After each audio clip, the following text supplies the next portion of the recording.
No mai haere mai ki tēnei hui. Just letting you know that this is being recorded, live streamed, and I think we have 1 hour for this. 1.5. Okay, we'll see how we go. But I'll just open us up with the karakia. Tūtaua mai I runga, tūtaua mai I raro, tūtaua mai I roto, tūtaua mai I waho, kia tau ai te mauri tū, te mauri ora ki te katoa, Omi e, hui e, tai ki e. Kia ora and welcome. We will be talking today about Pārekareka, our play, active recreation and sports strategy.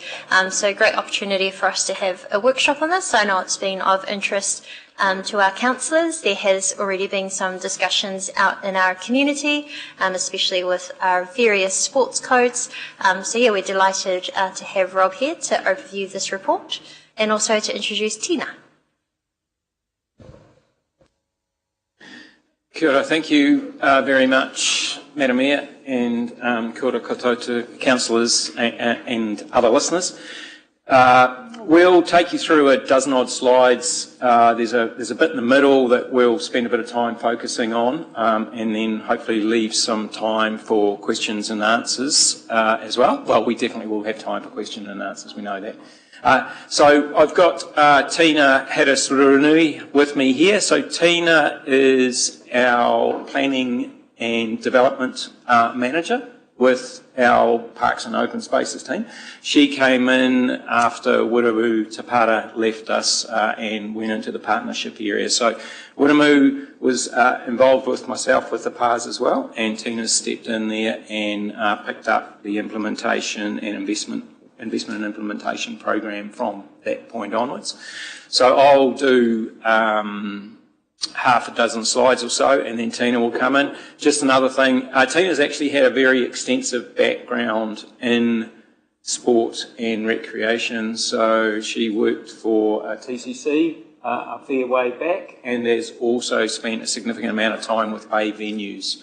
So running operations at Bay venues. So is a bit of a coup for us to get, I think, and also has got a vast knowledge in a lot of these areas in this space and activities that we carry out. So we'll kick into it.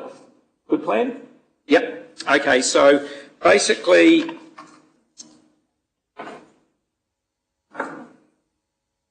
we'll, like I said, run through about a dozen odd slides. We'll just clarification of what Pārekareka is about, some of the strategic outcomes and decision making that are in there. We will give you a pretty clear outline of the process that has happened to, over the last sort of 7 or 8 months since Pārekareka was adopted, and we're going to really go through the process that we've done with advisory groups and explain how the work that has happened with Pārekareka is now leading us towards some signals for the long-term plan. A key part of the Pārekareka is it's not just a list of jobs. It's got a lot of recommendations in it, but the thing is that it sets a pretty strategic framework for how we should work, how we should partner with others, how we should collaborate, even how our own internal approach to how we deal with sport, recreation and play happens within our organisation. It's really around a shared vision, agreed principles that we've got out there with other partners. We know we can't do this ourselves, and PARSS provides a very good background. It provides a clear instruction to our partners and other people in the play, sport, recreation and activity space around their role as well and how they can help and deliver some of the outcomes that we're trying to generate from a more active community and all the benefits that come from that. The strategy itself certainly doesn't guarantee any funding for anything. It has a number of recommendations, and those include options to explore and also areas to test in terms of what we could do to try and make the best investment decisions. It delivers non-financial outcomes as well in terms of just improved coordination across our teams, stronger partnerships and clear signals. So This process is to bring you as elected members up to date of where we are, seek some guidance on the early signals and the sort of priorities that we're getting, and then we will be going back to partners and having more discussions with them, and eventually right back to all the contributors of the original Pārekareka and say, here's where we're looking in terms of how this might integrate into investment decisions in the long-term plan. Okay, so just starting with a recap, we did discuss this in December 2025 at the induction. It was developed over a 3-year period with extensive community engagement, lots of workshops with a whole lot of sporting organisations, schools, marae, key partners, Te Papatakaro o Te Arawa, Te Tātou. We also engaged with our other partnerships like Gifted Reserves Committees and areas like that, because a lot of the land areas were have mana whenua ties as well.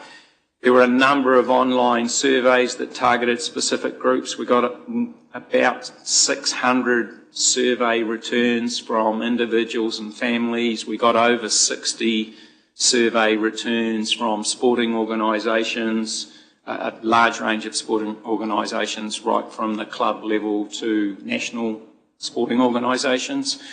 There were a number of working groups as well once themes came out in terms of what are the common themes, how should we understand those. There was a working party set up with Sport Bay Plenty, Sport New Zealand, Te Papatakaro staff around working with the consultant on collating those themes into a draft report that was then sent back out to all the contributors. The comments came back from that to finalise the final report that came to Council that was then adopted in late 2024. The adopted Pārekareka strategic principles around the direction for play, active recreation and sport, helping us guide our priorities and work programs and key factors into investment.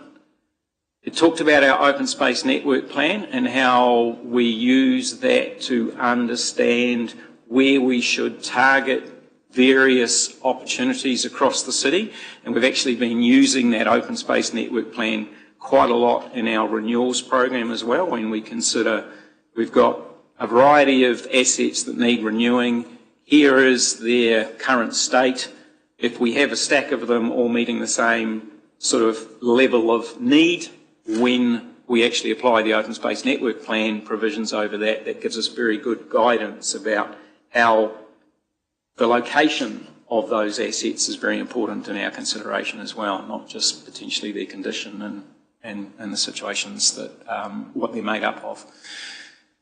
The other thing that the PARSS does is it supports collaborative delivery, and I think that's a key piece that we can't, as I said before, we can't do this ourselves, and also informs our partners of what the expectations are both on us as the Territorial Authority and other people involved in this activity, and that's exactly the last bullet point. We can't do this alone.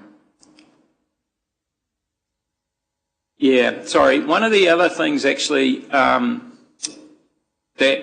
that we didn't talk about on the slide was through the consultation process we probably recognised the importance of Te Taio, our environment, in terms of its contribution to sport, recreation and environment as well.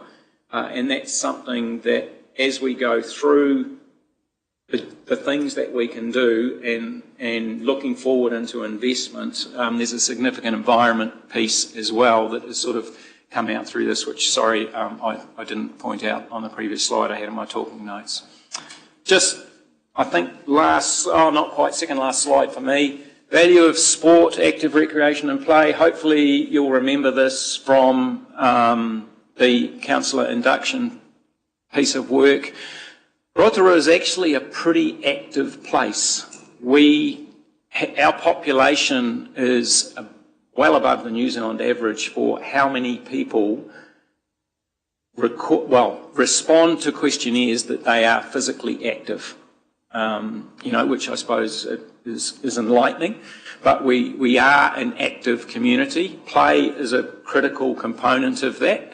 And as we've shown in various induction material, play, active recreation and sport is a significant economic driver for Rotorua. You will have seen the reports that have come out from things like mountain biking, pointing out several years ago that it was generating $140 million worth of internal revenue to the city, with that expected to increase into the $200 million sort of mark.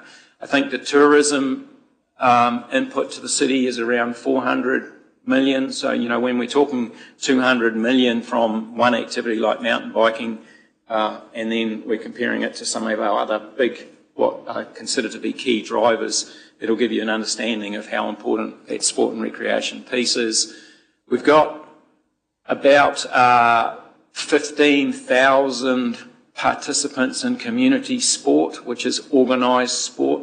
That's excluding the mountain bikers. That's all your team players and your cricket and your football and your rugby league and everything else. And we know nationally that sport delivers a significant economic return to communities. Every dollar equates to a return on investment of at least $2.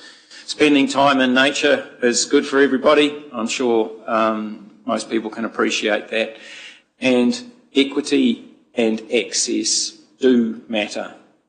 Sport, recreation and play is a great equity leveller. It's an important thing that has been noted by our community. It's something that all sectors of the community want to be involved and want to participate. We have an enabling role in terms of putting together quality facilities, making sure that we've got things that people can use and how we can encourage participation and growth. Okay. Just since the plan's been created, there have been a few things that have been going on. When the plan was created, we did, as part of that, a supply and demand investigation for how many facilities have we got and what is the demand for those facilities. And you might recall from the induction that when it comes to turf fields or sports fields, Rotorua has got a supply deficit. We have more demand for our fields than we can provide. And that's got a lot to do with the quality of our fields, but also that we're a highly active community who want to use these spaces. We looked at that supply and demand. There were some decisions made around Te Toki, and, that's a two-field addition to the network. We have also done quite a lot of field lighting since 23, 24 and into 25. We were still lighting our high-quality fields because training space is the significant demand that we were unable to meet. And if we've got a good quality field that can handle more play and we can light it, then we can help with meeting those training demands. The Pārekareka also talks about aquatic centre refurbishment, and you'll know that that's been done. And a lot of that was also around accessibility, and the aquatic centre refurbishment in terms of accessibility is far higher than just the standard building consent requirements. We've gone above and beyond in terms of accessibility at the aquatic centre, and that's a reflection of the feedback that we're getting through Pārekareka. We were involved with a investigation done by Rotorua Basketball around indoor court supply. We know, again, from our supply and demand that we've got a significant undersupply of indoor courts. Rotorua Basketball did a piece of work that was funded by Sport New Zealand and I think lotteries on feasibility of a large multi-court facility in Rotorua. That feasibility report basically said that a 6-court building in Rotorua is feasible. It is operationally sustainable with the number of users that we've got who want it. Of course, there's a very significant capital investment required, and feasibility report said that's your tough ball as to how do you actually do that. But if something like that to the value of 30 million could be created, it could actually be sustainably operated with the number of users that we've got looking for indoor court space. And then the last one there, 25, council-wide accessibility policy was adopted, and again, as noted earlier, that's a significant part of some of the PARSS feedback we had. Okay? So that's pretty much, I think, where I will pass over to Tina, who starts more on the, okay, so where are we going now? Where have we gone in the last 7 months or so? Okay? Kia ora tātou. So we established 3 advisory groups. So there was sport, recreation and environment, and also play. And there was a range of Rotorua Council staff, and the following organisations were actively involved. That's the list that you can see before you. And what we've listed there are the consistent attendees. There were others that were invited, and there were some that, due to reasons, weren't able to contribute as much as we would have liked, Department of Conservation being one of them.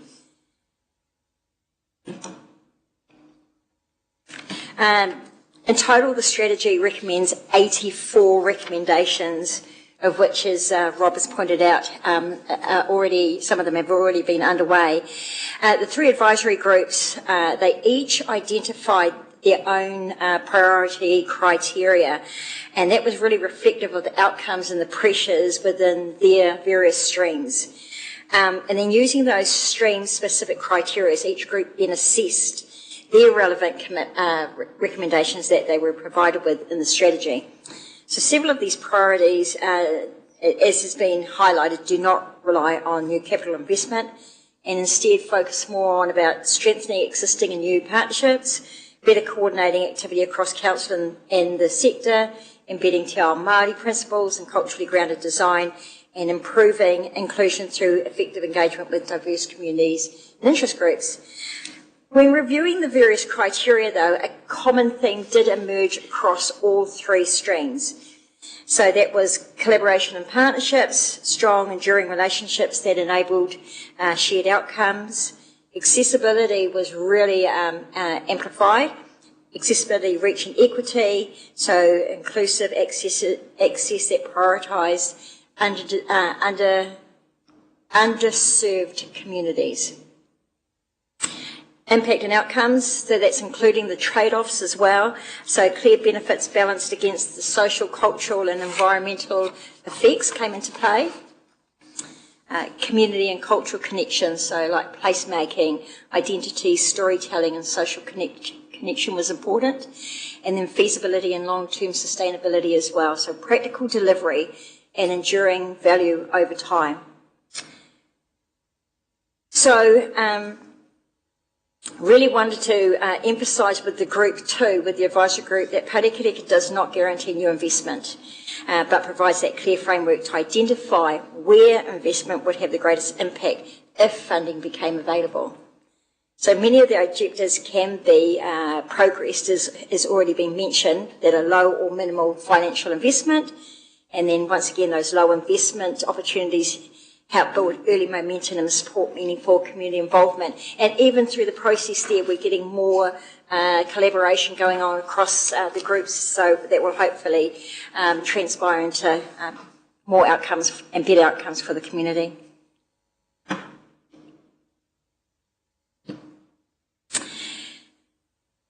As Rob touched on, it's important that we also do a good job in-house as well as. So one of the things we've started to do is develop a community engagement plan. So the draft has been developed and that's ready to launch this month. And that will be an opportunity, 1, to ensure that there's trust and confidence in the way that we are undertaking this strategy, and 2, really help to bring the community along the journey as well as, and sharing the progress, the stories and the initiatives in partnership with our stakeholders.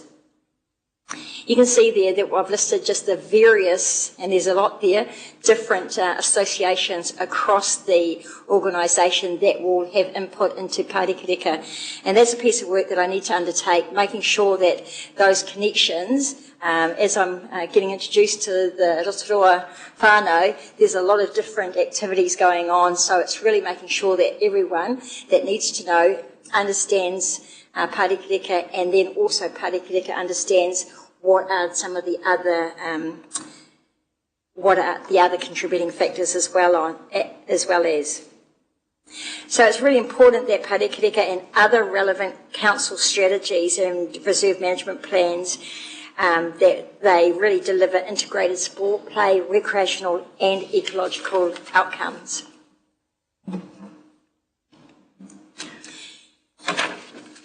So then as we look at those priorities that were identified, these are the priorities that were common across the 3 advisory group streams. Well, I wanted to say that there was some really robust and collaborative process was undertaken with the advisory groups and staff, and there was a lot of challenge that went on as well. So it was good. It was really healthy challenge, but that really helped to shape those priorities.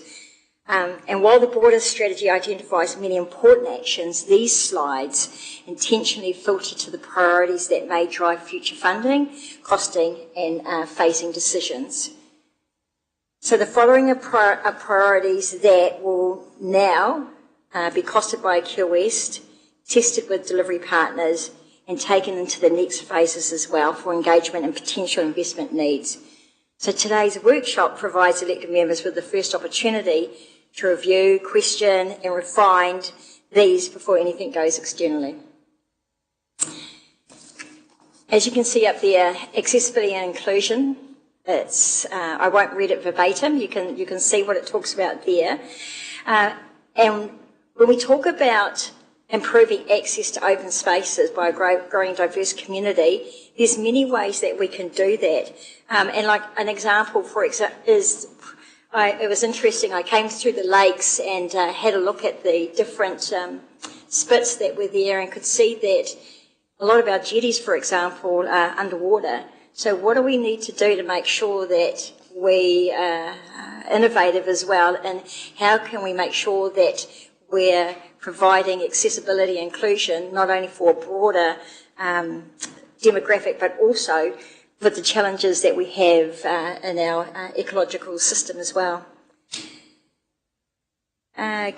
Connectivity and safe access, so that's improving the connectivity and safe access to all the various parts of Pārekareka, and it's really easier to reach and use by the wider community. So we're talking about safer walking and cycle routes.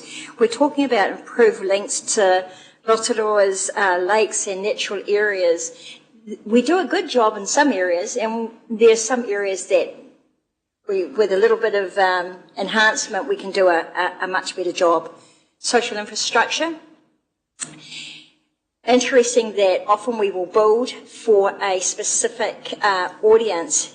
If we can build infrastructure that also caters to a wider audience, like simple things like shade seating, picnic facilities, you can see like the park at by Lake Pārekareka. I was there over the summer period and was just astounded by how many families were not only enjoying the water, but were also enjoying the amenities as well as. And when you've got amenities that are well considered, you will attract more people taking part in activities, which is fantastic. Safe, quality and inclusive design is exceptionally important, and they also need to be resilient to environment conditions, as I mentioned earlier on.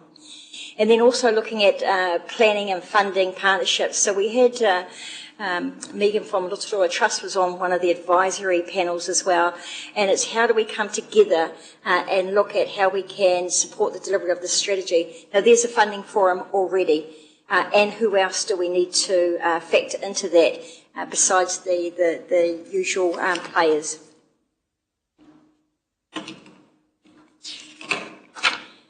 These priorities were more around the stream specific and reflect the known gaps and pressures of growth demands within particular parts of the system.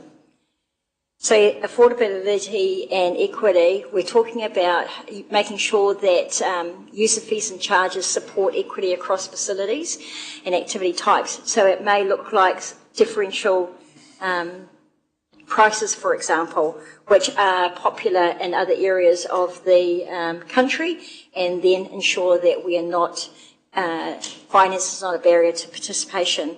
But also this one, there was the reference that this will be included in the user fees and charges review, which was identified in the 26-27 annual plan. We've got play provision there. We've got a shortage of playgrounds in the west. We've talked about the indoor court situation. We've talked about the sports field situation. And then obviously there's the urban growth and planning. So really ensuring that play is integrated into urban development and design, including at the compliance and the planning stage, as well as Chao Māori and placemaking.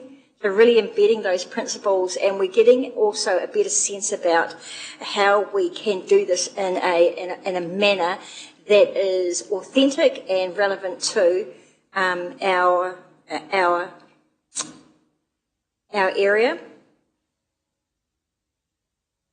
And then ecological enhancement as well as. So we want to protect and restore and enhance our natural environment within recreation-focused open spaces, while aligning with ecological outcomes as well in other areas too.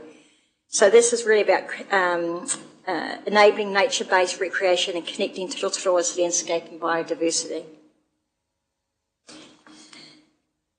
Before we move into the next phase, it's useful to share that there has been strong consistency from the advisory groups also around the importance of equity and access, better use of existing assets before new build, embedding Te Ao Māori in placemaking, and stronger partnerships in co-delivery rather than council acting alone. So while the advisory group identified priorities using stream-specific criteria, those criteria, they're not final or locked in. This next phase is where governance input is critical, particularly on whether the priorities feel right at a district level, whether there's gaps, risks or unintended consequences, and how bold and conservative council should be when testing those investment scenarios. So your feedback today will help us refine how priorities are framed, what options are put in front of the community and partners. So the next steps, we're looking to synthesise advisory group input alongside elected member feedback. We want to be able to prioritise those actions, and then they'll be costed, and then those options will then go back out to the stakeholders and the wider community in the next phases. And the intent is that the elected members see and shape that direction first before anything is taken back, as I said.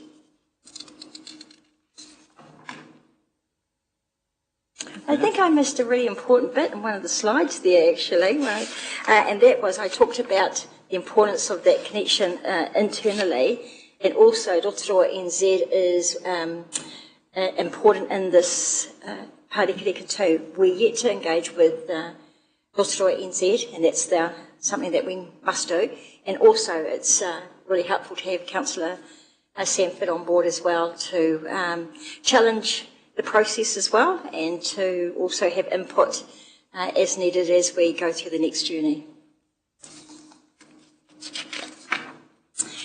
We'll just go to the flick over. So those are the timelines as they currently stand. So we're getting there. We're at phase 5, and today we're in front of you. So there is more work to do, and we will look to be bringing those back to you. We'll be looking to engage more with our advisory members and the wider public, and we aim to be ready to have a draft LTP to go out for consultation in due course. So what we're seeking, I think I laid that out clearly in another slide as well, but just recapping, are there gaps, are there risks, any unintended consequences to consider? Really interested in your perspective on success. What does that look like? And gaining a measure of confidence from you.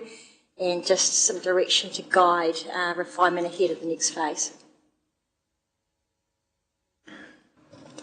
Just if I may, to close, the intention is that, from this hui, we will be getting that guidance that Tina's talked about, just in terms of are we on the right track with what we're hearing from the advisory groups before we go back out, and then there will be a consultation process. Well, there'll be a document that is prepared, an implementation plan that will go back out that the council will see before it goes as well, and then that will help guide us in terms of long-term plan discussion documents. So there's multiple points to step in here, but what we want to make sure is that if we're in the process of actually starting to look at what might things cost for the long-term plan, given what you've heard, there's 84 recommendations, only about a third of them probably require spending money. 2/3 of them are really around how we work and the partnerships that we can make. So we want to come back and understand, okay, if we were going to be doing these things, what are the options for those? What might they cost? How can we put that out in terms of a pre-consultation with the long-term plan? So there are multiple points for elected members to have a look at how things are developed, but this first catch-up is, this is what we're hearing from the advisory groups. Is there anything that you can see that doesn't align, or gaps, or you think, yep, this is on track? Thank you. Thank you very much. We're open for questions. Just before we start, I will start with a question just regarding the role of Sport Bay Plenty or Sport NZ, otherwise Ministry of Sport and Recreation, and I know that as a council we play a really important role as local leaders and providers of the facilities, but our role in terms of support and funding, if we were to do any of those 1/3 that you suggest, or it'll be incredible to get new basketball courts, but that all comes at a cost. In the early stages, have you had discussions with them, and is there potential funding available? And then I'll go to Councillor Lee. Thank you. Thank you. Sport New Zealand contributed to the development of Pārekareka, and Sport Bay of Plenty was significantly involved in the development and also through the advisory group process. So, they've come in with the, I suppose it's a very wide holistic view that they can add to the advisory group process without being specifically one sector dominant or anything like that. In terms of what happens next, once we identify options for investment, then it would be discussions with, I suppose, Sport New Zealand as a key provider. They've just completing their national facilities review. That hasn't been released yet. I understand it's still sitting with the Minister. That will come out with some sort of signals for some of those sorts of things as well. But I'm sure there'll be many opportunities to work with those key. They are very important partners in the funding program, and their involvement with this process from start to now, I suppose, gives us confidence that if we are looking at funding, we know that we've got key influences, if we can call them that, on our side and involved. Awesome, thank you very much. Councillor Lee. Thank you, Your Worship. Thank you for your report, folks. No offence, but this is one particular work that Council does that I probably have least confidence in. So let's see if you can allay some of my concerns. Huh? So can you refresh my memory? Who prepared the draft plan back in, was it 2024? The draft plan, we went through a consultant procurement process, so RSL were the successful consultant that we engaged with that, and then they developed that through the public engagement process and then the working party that then went back to all those initial engagers for comment before being finalised. Okay, so can you explain the difference between engagement and consultation? Excuse me, Madam Chair. Look, I have to say that this is real low-level questioning, and it's quite disturbing to listen to. And when I heard Councillor Lee say that this is the area that he has the least confidence in, I mean, that to me it's indicative of a type of undermining that I'm hearing from Councillor Lee. And so, but it's low-level questioning, and I don't want to sit here and listen to that.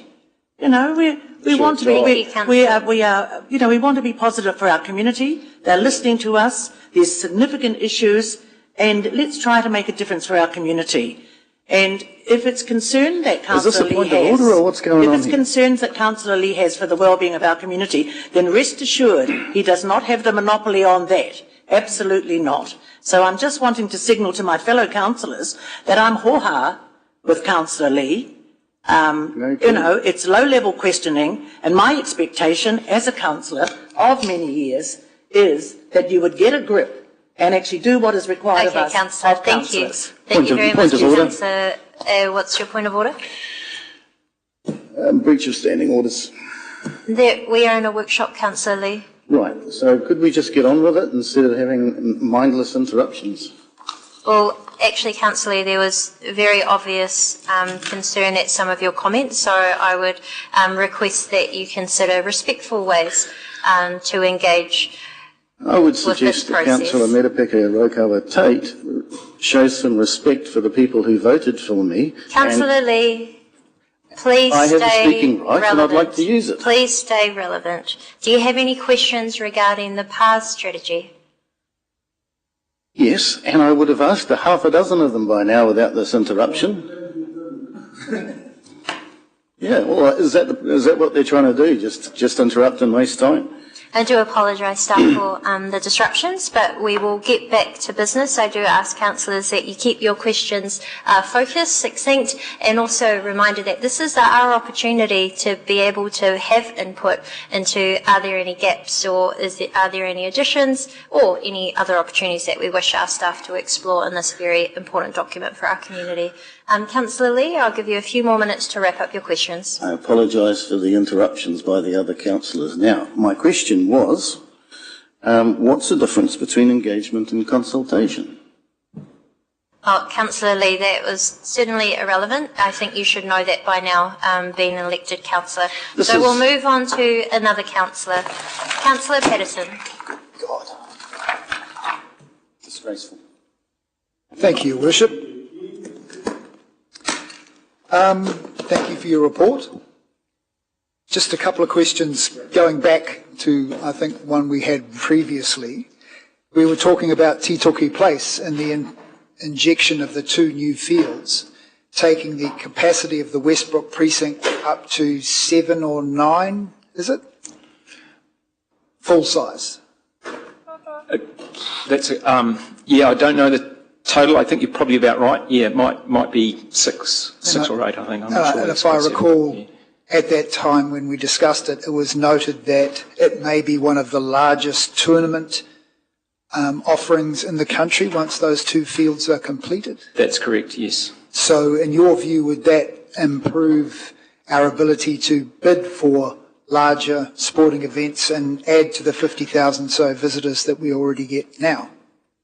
Yes, I think it would. Being able to host very large tournaments in a single venue is a problem for many local authorities, and we would have a significant advantage over many. Excellent, thank you. With a grandstand and a #1 stadium as well, incorporated with it as well. Yes. So carrying on from that, looking at the groups that you were consulted, so throughout this process we've heard from a number of groups, rugby league, basketball, soccer. So with soccer, we had a presentation regarding Pārekareka Park and the potential to collaborate with them on field design, even all-weather field options, improvements to the, I must say, somewhat dodgy toilet and shower facilities down there that keep getting vandalised. And then for Puketawhito Park, as far as rugby league, the tournament challenges that they face are predominantly parking, and that they had some solutions to that. And then basketball, we talked about, I also thought, incorporating Ministry of Education and utilising existing basketball courts in particularly the high schools. Was all of that covered throughout the process? Yes, it was. I mean, the supply and demand piece of work, what you've identified, clearly pointed out what was being used and when we needed stuff. It was also done at a spatial level across the city. So our biggest deficits were actually in the western area, and when you look at what's happened with Sitoki, that's where king hits will be made. That's but Nongataha's another area as well. So all that has been established in the development of Pārekareka. All of those sporting organisations through their RSOs have had input into it to understand, okay, what is the future for us? One of the key parts of Pārekareka, and especially in exactly the area you're talking about, is us understanding we're not potentially building new fields, but also thinking about how do we work with those sporting partners to get the optimal use of what we have. And so this is exactly a non-spend example of how we can work with those partners on potentially, lighting fields that can handle more pressure, that might be considered to be owned by a club because they've got a club room next to it. But in reality, if that club has got 3 fields, but it's half the size that it used to be, then, there's the behaviour change and the partnership piece of work. So all of that is in here. And then as we get into further levels of planning, there will be all that, and again, courts, do we use schools, all that sort of optioneering will need to be done for us to understand, okay, what is the best way that we can start lifting some of the provision of these facilities that have been asked of us. Excellent. So we can expect to see that start showing up in the next series of workshops before we head to the LTP. Yes. Great. And just one more question, if I may. This seems to largely focus on keeping our youth active. As Councillor Maxwell and I often say, keep them on the courts rather than in the courts. Yeah, that's the one. But the same thing applies to as we get older. How do we keep our older people active so that they're out walking, using their legs? I like to think of it as keeping upright rather than flat out on a bed, in a hospital bed, costing the taxpayer millions. When if we can keep them active and engaged, not just physically but socially and mentally as well, we have a much happier population. And when you look at our population growth, the development of retirement villages that are just, they seem to be the ones, the things that are being built in Rotorua, that tells you that we are ageing. So what are we doing to ensure that that is being looked ahead in the LTP? I think the key thing is so that's called universal design. So when we're thinking about spaces and places and opportunities, if we have that universal approach to design, that will ensure that we're meeting the needs of those that require more accessibility-friendly amenities. 2, it then makes sure that we're considering the wider demographics. 3, being innovative and up with the play as far as how we can diversify and innovate and enhance activities so that it does actually capture a broader audience. So totally agree, and everyone's up for that. Not so much a challenge, but more so it's a realisation that we need to cater for all. And the key thing is when we talk about rangatahi and tamariki, they are our future, and it's really important that, yes, we will look after ourselves along the way, and it's important that we look after them so that they can also help look after us, and so on and so on. And we want to do it together, so we really want to make sure that you've got the wider whānau being able to do activities and enjoy nature and enjoy everything in Rotorua, and they can do that together with ease. Yeah. Thank you. Just if I could very briefly add, we did have quite a lot of information supplied by the older aged community in the second consultation process on Pārekareka, and we incorporated it into the final. But we're getting feedback on connectivity, environmental improvements, and those are the sorts of things that can certainly add to the experience of for that demographic. Yep. Great, looking forward to it. Thank you very much. And also just want to acknowledge thank you for the calmness and the ability for us to just carry on despite some of the disruption that was just caused before. So kia tausi mauri naine mo te aru e moia tātou koutou. Just want to say may we continue with the calm spirit for the pathway ahead of us. So we'll now go to Councillor Temera Benfowl, Councillor Brown and then Councillor Maxwell. Kia ora. Thank you, Your Worship. And through you, I just wanted to ask a question. Firstly, I think it's awesome the amount of engagement that this has had from the community, obviously is one of our most significant community assets. And so I wanted to ask a question around the equitable access to recreation facilities, because I'm a firm believer and supporter that cost shouldn't be a barrier to that. Are we looking at any exemplary districts around the country that do some of these things well?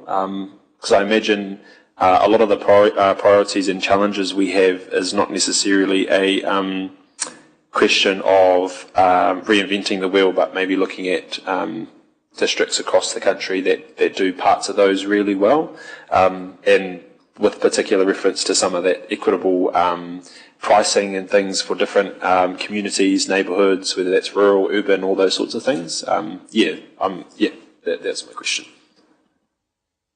Yeah, so there are a lot of examples out there. So a couple that come to mind, for example, is Wellington. Wellington has a, I can't remember the name of it, I think it's a local card, which enables if you're, and the local card, and that may not be the right word for it, there is a criteria to be able to then get this particular discount card to access facilities and different activities that Wellington Council have. Also, in addition to that, in Tauranga, we have there's differential rating there as well as, and it's recognising one is the cost of activities for, say, regular community sport, and then comparing that against also youth, adults, and then comparing that against if it's a one-off, and in addition to if it's a commercial activity. So there are absolutely some opportunities that we can take a look at, and there are trade-offs that go with that there. The trade-off is we have more people active. The other trade-off is what's the cost implications for that. So yes, we can definitely look at some of those. Just Councillor, we've got a fantastic opportunity to get onto that early with the fees and charges review. So we'll be able to take a good look around the country at what's happening with that. We haven't started it yet, but with that fees and charges review, we will take a very good look around and what's happening, and then that will obviously come back to councillors with a variety of options on how that could be incorporated into any suggestions for moving forward into the LTP.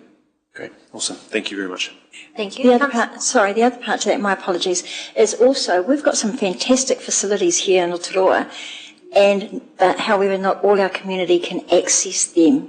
So what do we do to ensure that those that are underserved have the ability to enjoy what we already have? So that is a challenge that we need to consider. What does that look like? And we need to be innovative and open to opportunities.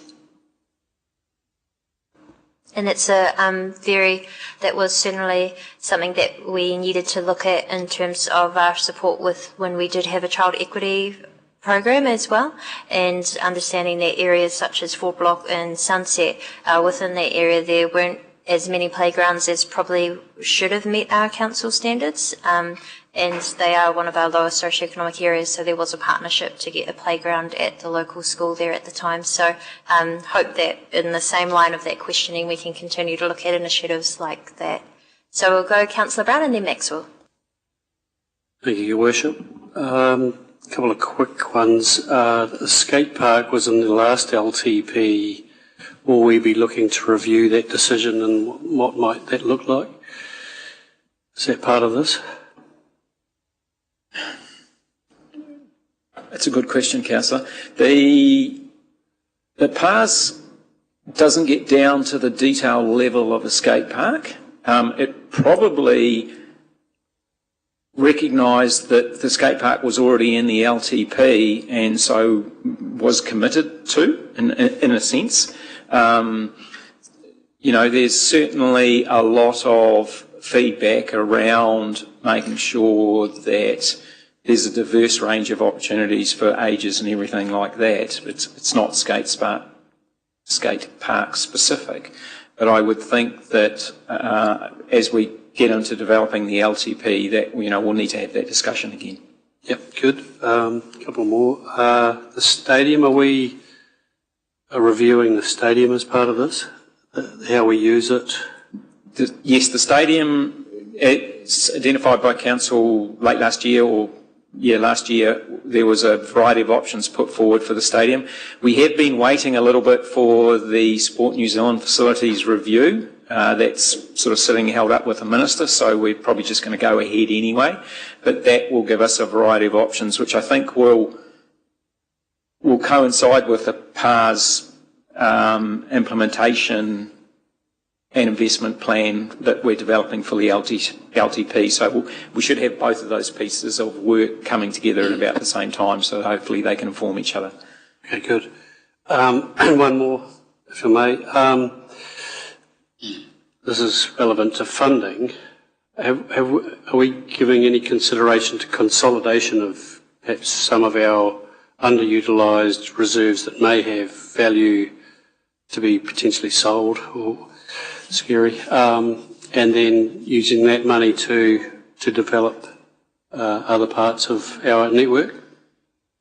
That's a piece of work that we will need to do. I mean, the open space network plan clearly identifies areas that fail to meet our open space level of service policy. This is clearly not the right size or the right place or has the right functions or whatever. So we do have good qualified evidence on what some of those, I suppose, opportunities are. Then we probably need to put a piece of work together with some financial assistance to actually think about, okay, what could that do if there was the ability to, like you say, use that potential resource in a different way. Yeah. Okay. I would support that piece of work. It's probably the actual funding part of it is not actually in Pārekareka. Pārekareka says we need to do things, but it hasn't actually investigated. It hasn't at this stage proposed a wide variety of funding options. I suppose that would be something to consider. Okay, if we do identify what are the things we need, then that's the second piece of work. How could we fund them? Yeah, and consolidation might be part of that puzzle. Yeah. Okay, thank you. Thank you. Councillor Rotorua.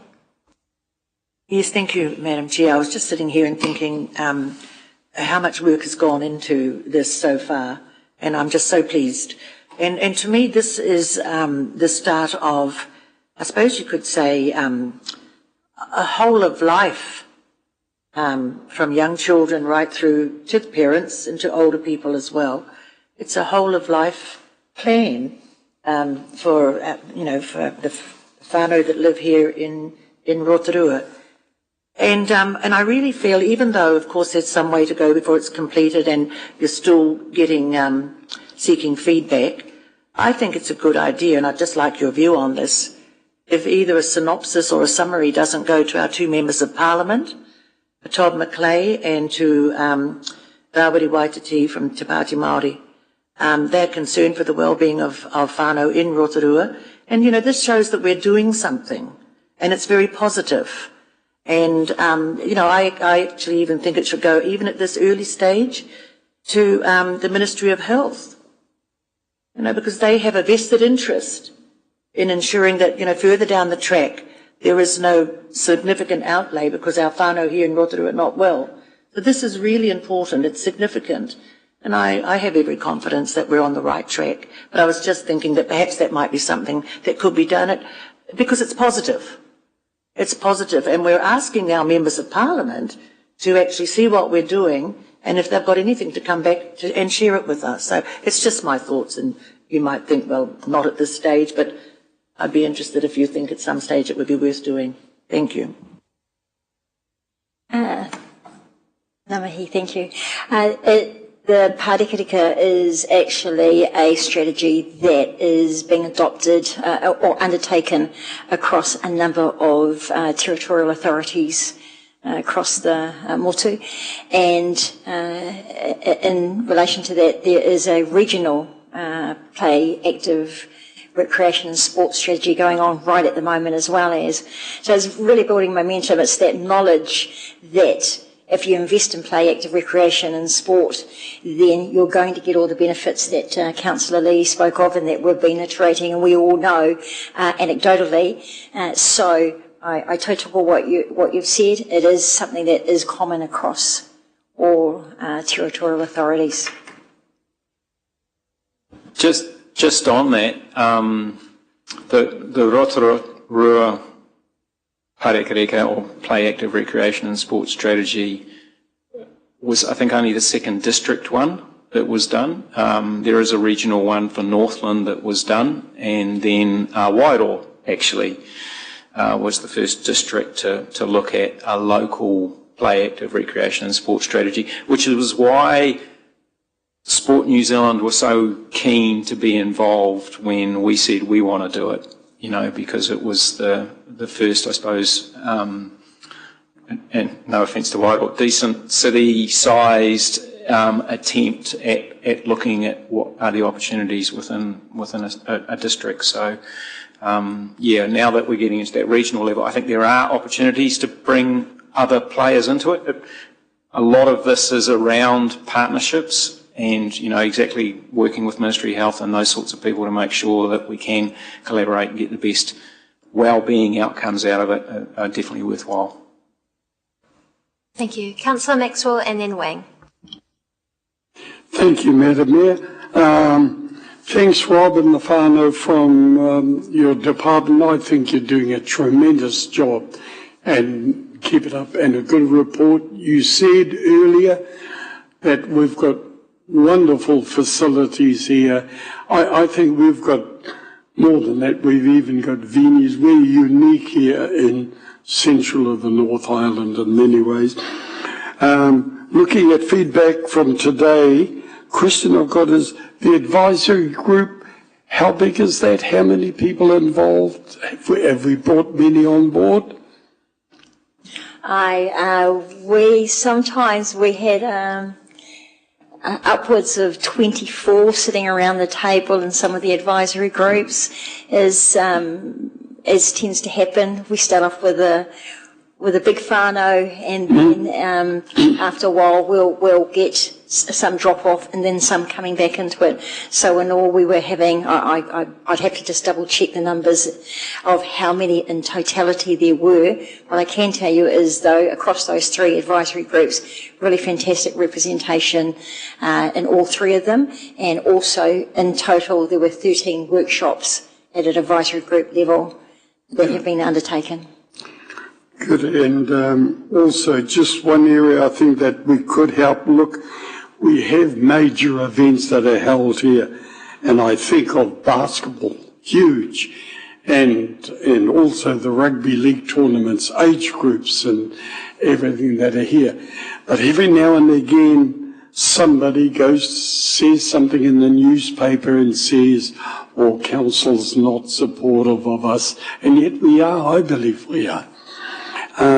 Is there any way we can get help from either the advisory groups or yourselves to try and come in early on these kōrero? I think of the basketball. It's going to Hastings next year. It's been going on here for a dozen years or so because people love coming here. They like the tournament and that here. But I'm not against, say, the other areas getting a tournament or two, but we'll still push for here. That's one, and one is rugby league, to try and ensure we retain those here. I'm also aware of some of the organisers like basketball. They're taking our people who run our tournaments here down to their tournament. So there's nothing wrong with it being held here. It's just some of the things. So I'm thinking maybe the advisory group or members to cut in early on some of these to reputation for Rotorua to be positive. Yeah. Thank you, Councillor. The strategy does recognise the importance of large events to Rotorua. It basically proposes that, it's a multi-pronged approach to how we attract, secure and retain large events, which is not only financial. There's a lot of partnerships and programs and support and all sorts of things like that happen. So, the strategy recognises that that's a piece of work to do. The strategy is not doing that work itself, but it says, look, here's a piece of work that we have to do in the future to make sure that we do have that support. So, again, I would think that, as we roll out of the strategy into the implementation and investment plan, part of that second implementation and investment plan is actually how do we then work on making sure that we do have the support to try and retain these large events that Rotorua is renowned for. Thank you, and let's make kapahaka a sport too, and then our figures will be way up there. I'd be an All Black again. Thank you. Councillor Wang. Thank you, Your Worship. And thank you both for the presentation and coming back to us with this as well. It's really such a really big piece of work, and it covers a lot. So, just some comments to begin with, in support of the other comments from my colleagues around accessibility and affordability as well. So, that's been, I think that's always been on our minds and a concern, because even though we have such great natural, such a great backyard, and the nature on our footstep with the forests and the lakes and that as well. Not everyone in our community can afford a mountain bike, and not everyone in our community, especially now as the cost of living really bites into their budgets, can probably even drive out to the lakes to enjoy it. So those things it really kind of come into the consideration as that, and as Mayor Tapsell mentioned as well, that was, I guess, what that the Youth Equity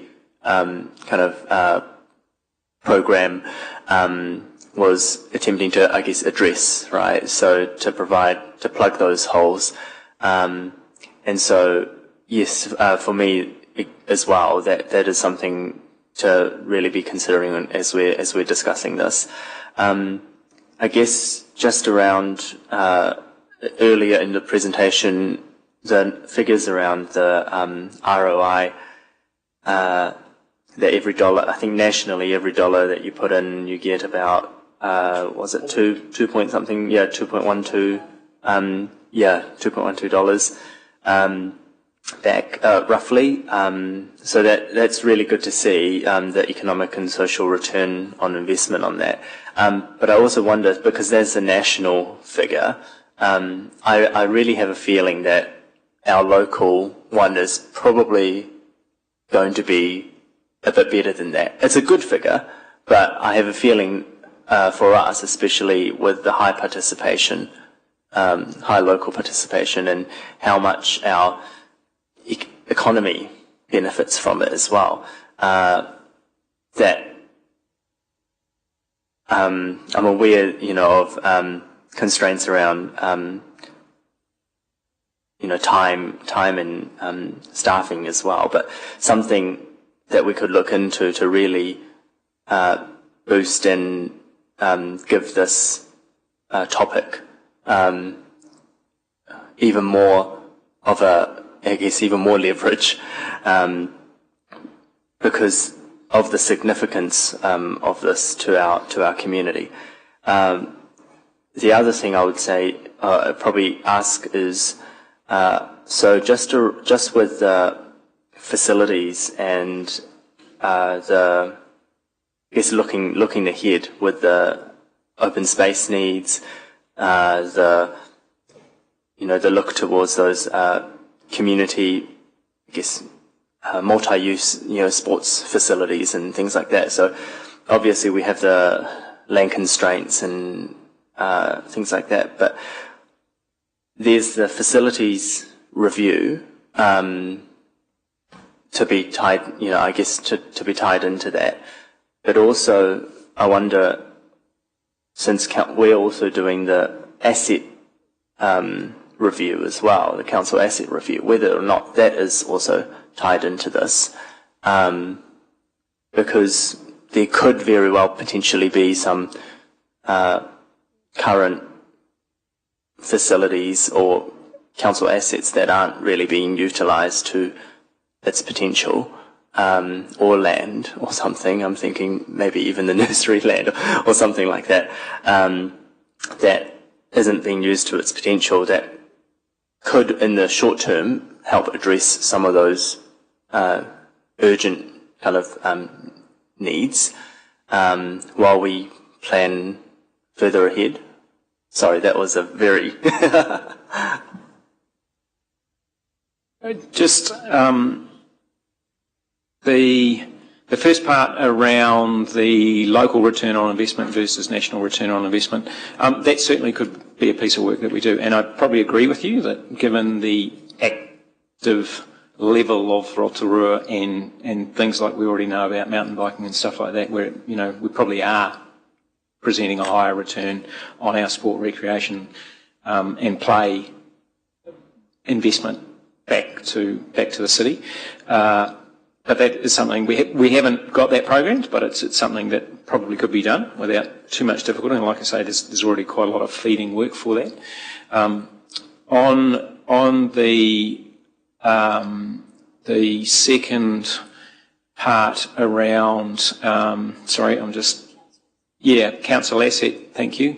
The facilities review will look at our major building facilities, like stadiums and EEC sports dromes and things like that. It doesn't dive into actual land or other sort of, I suppose, non-building related assets. But again, as Councillor Brown's talked about, with potential funding opportunities, the open space network plan does give us some signals for some of that. So we do have some quite good background base information we could use to inform that. Thank you. And I'll just check if Deputy Mayor or Councillor Barker have anything to add, and we'll go to Councillor Patterson. Thank you. Thank you, Your Worship, for your indulgence. Just looking back a month ago, and the infrastructure and environment meeting then, we had a presentation from Russell, I believe, and it was the property strategy progress update, and in that it said determine buildings and land requirements to deliver activities and services. So sport is one of those. And then later on it said identify facilities, land for consolidation and or divestment. So that tells me that they are considering that. So my question is, are you working together on this, or is this over here and that's over there? Yeah, maybe I can try and talk about how the pieces fit together. So they're definitely talking to each other, and they talk at points. So if I took the stadium as an example, the facilities follows the requirements. So the assessment in terms of what space is required for recreation, sport, etc., is led by the team in front of you. They feed that then through to the property team that are the infrastructure and assets team group that are leading the strategic review. Generally, the comment you read out is largely referring to freehold land, whereas most of the land that our sports fields are on are reserves, and the sale of reserves is out of scope at the moment for either pieces of work that we're looking at the moment. If I may, I did ask Mr. George that question, and it was freehold. It's going to include freehold land that is leased at this time. So his answer to that was yes. Correct. It does include freehold land, council freehold land that is currently leased. That's being considered. That's correct. Great. Thank you. Thank you. Councillor Barker, and then back to Sanford. Thank you, Your Worship. Hi, team. Thank you very much for all the work done so far. Just a couple questions. A couple of them were answered already with regards to the rationalisation of the indoor spaces. You're talking about communicating with schools and all the rest of it, so that's great. The ecological enhancement part, expanding the programs that we're going to try and deliver, was there any, or is there any plans to talk with the Regional Council around those kinds of planting or whatever programs, because they would possibly be a key partner there? Yeah, so Regional Council were included in the advisory group, and so the other piece of work that was undertaken at advisory level was identifying who would lead and which agencies would support, and in some cases, most cases it was council leading. However, there were parts where it wasn't just council leading, and there was opportunities for Regional Council to take some lead as well in some of the activities and some of the recommendations. Great. Also possibly just as a partner in the funding side of things as well. Perhaps, I don't know whether that's an option or not, but just throwing it out there. Just quickly on that, the Regional Council are very much a funding partner in a lot of the ecological work we do. And, you know, if we're going to be expanding that, we'll be dragging them kicking and screaming with us. Yep. Thank you. Councillor Sanford. Thank you, Madam Chair. No real questions. I just wanted to make a couple of comments. Very supportive of the priorities that have been identified. I think it's been very thorough work to get to this point. And on that, I would say, in terms of your question on what does success look like, I would say in terms of a lot of the priorities, if you just put the word better on the front of almost all of those priorities, that would be, to me, what success would look like in a lot of those situations, better accessibility and inclusion and so on and so on. I'm looking forward to the discussion with Rotorua NZ in this space. And I've already spoken to you about this in the past, but, there's the sports industry and recreation industry is, projected to grow by 20 billion in the next, 25 years. There's a massive push towards, nature-based facilities. And I would also say that Rotorua as a tourism centre, a lot of people come here to be active. And, whether it's mountain biking or walking or running. And I think, if we do a clever job in this and we make great spaces for locals, we'll actually have a really attractive product for people to come to. But yeah, first and foremost, make it amazing for locals, and then everyone will want to be here as well. So, thank you. Thank you very much for that. And Councillor Temera Benfell. Kia ora, thank you, Your Worship. This may, or actually, upon thinking about it, this might actually be a question for the fees and charges review. Do we currently have, or is it part of PARSS that we offer differentiating rates for groups like charities, for example, or non-profit community organisations? Do we offer differential rates to our facilities for those types of groups? This is mainly with reference to significant regional events. And I think about events like the Te Arawa Regionals, for example, and whether or not the Te Arawa Kapaka Charitable Trust is charged at a regular rate, or if there are special rates for charities. You don't have to speak specifically to that, but I don't. Is that something that's part of this? There is, under our current fees and charges, there is differential charging related to full commercial versus non-profit versus, and then there's actually another category in terms, I suppose, of city activation, which sits in the middle.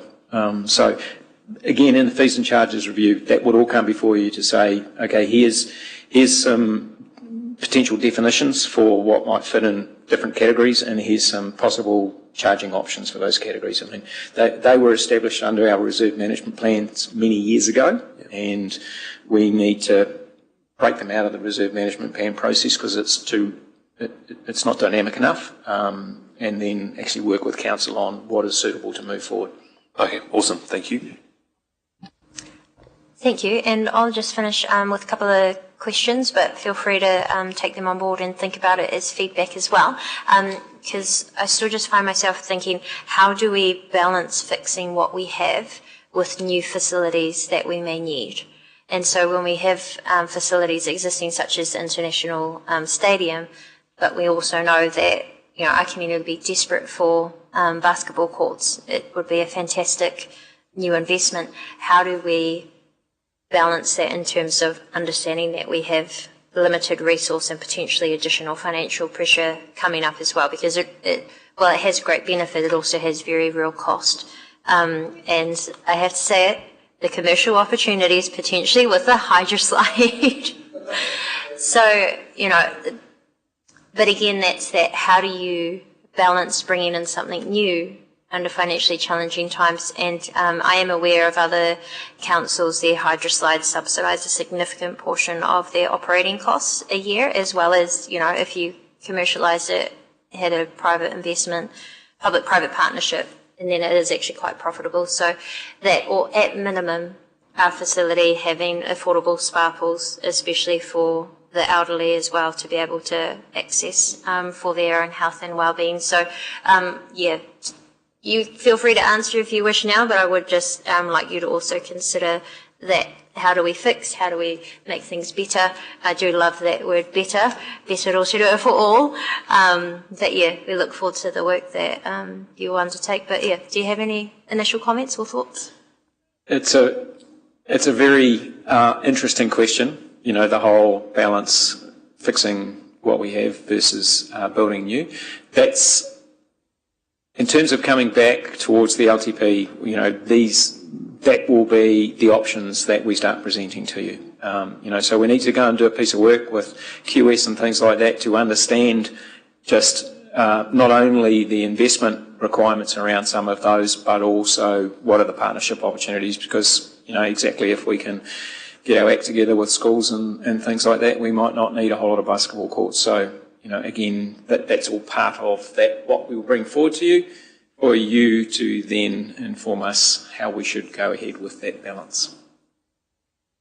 In regards to the hydroslide, through experience, it is Council's appetite to fund a capital investment, and considering what the whole life opportunities are of that investment. And I can certainly say, if you get a good hydroslide at the right facility, you can actually get a return on investment. Probably from a commercial perspective it may take longer, but yes, certainly they do yield opportunities. But it's the capital investment versus the return of investment as well.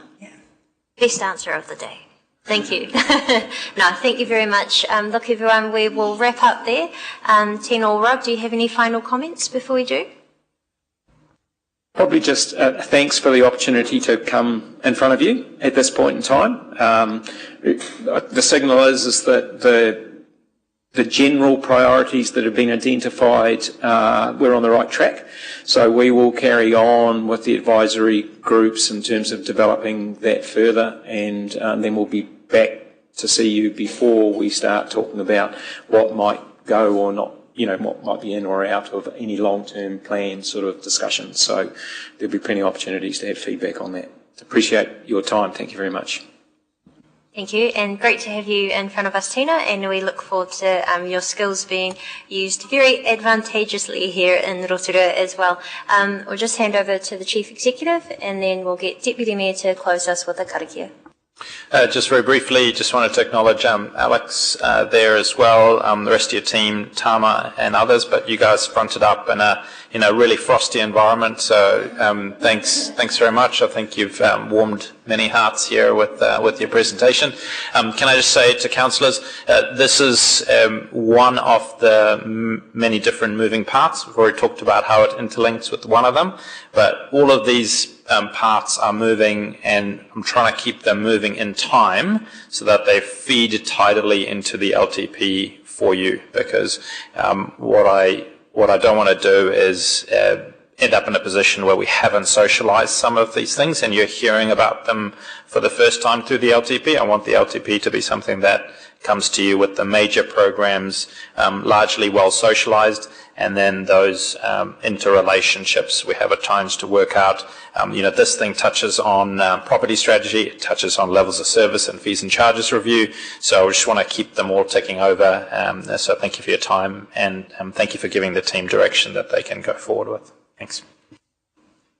Thank you. Deputy Mayor Kaifong. Thank you very much, everyone. Kia whakahiria te tapu, kia wā te Aotearoa, kia turuki whakataai, kia turuki whakataai, home year, hui year, tai ki year. Thank you. And for the record, Andrew was referring to the frosty temperature, nothing else. Thank you. To clear the work.